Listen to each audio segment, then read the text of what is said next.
Small. I knew Trog as my mentor in shorthand. He was like a governess to me, gentle and hard-browed with sunglasses made by a brand that went out of business in 1989. I remember when the CEO showed up in the papers. He died trying to autoerotically asphyxiate. That guy was my neighbor. Anyway, Trog knew me longer than I knew him. Mom and Dad said he used to live in the house with his CEO who liked yanking his crank while choking himself. And that Trog was the only one in the whole house with his head screwed on right. Other residents of that house were Bruce Springsteen, Mike Wallace, Hoobastank, and Florian Schneider of Kraftwerk. Florian often came to her back door asking for sugar.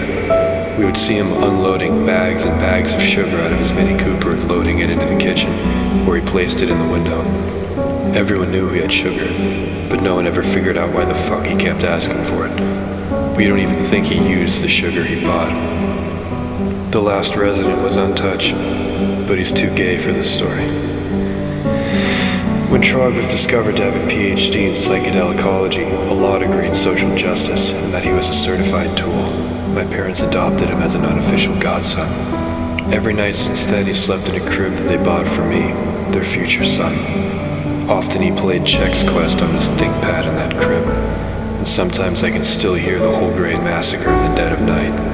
Trog watched my parents when they took on the sexual twilight that resulted in my conception.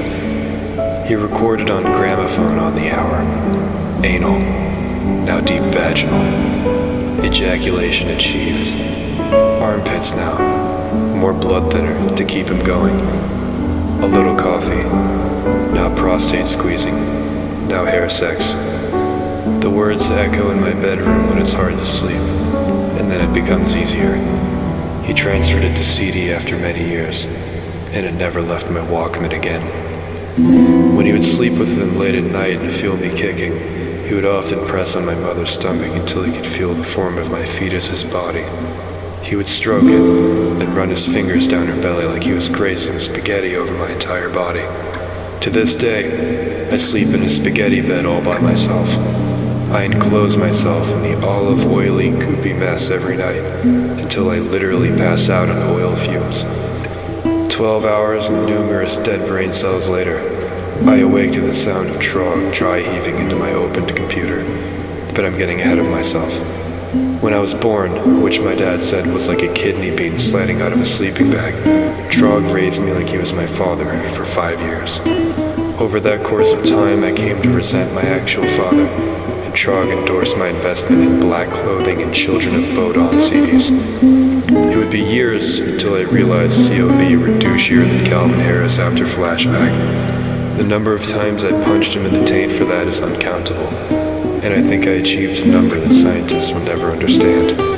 When I was 10, Trog stared me directly in the eye and cornered me at the public library. After a 13-hour shorthand session, he said he was feeling randy and needed some baby therapy. The image will never leave my mind. The fluorescent lights above me cooked us both. The smell of 70s carpet marinated my sinuses. And then came the unutterable smeg stench of his bulging dink sleeve as it emerged from his trousers. And then I saw it, the zipper on his penis.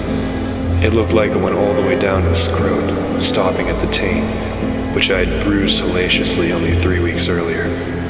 Expecting the dink zipper to usher forth at least a pound of pure smeg, I found my suspicions deceived me. Tomorrow the lesson will be very straightforward, he said, and the subject matter will be thus. Then he unzipped his dick. Out came 2 bags of Gushers and some Chuck E. Cheese tokens. He handed me one bag and opened the other for himself.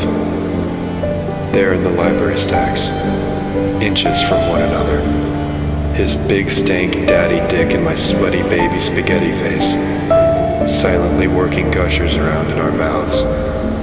I realized the true meaning of nostalgia. Every moment revisited me in the next moment as a beautiful memory.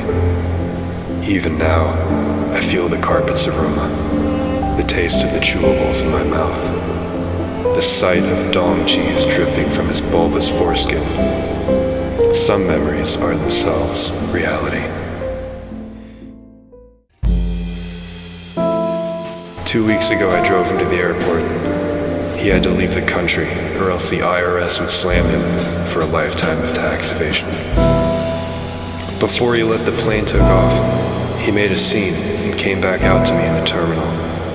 There in the terminal, he unzipped his dick once again, scooped out an actual complete handful of smegma, and put it in my palm, closing my fingers around it meaningfully, and looking dead in my eyes.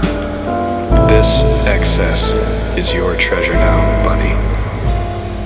I welled up and began farting.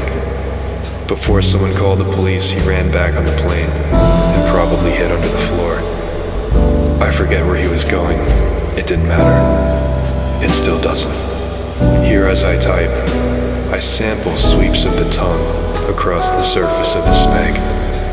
That night in the library is now my labyrinth, and I hope I never find a way out.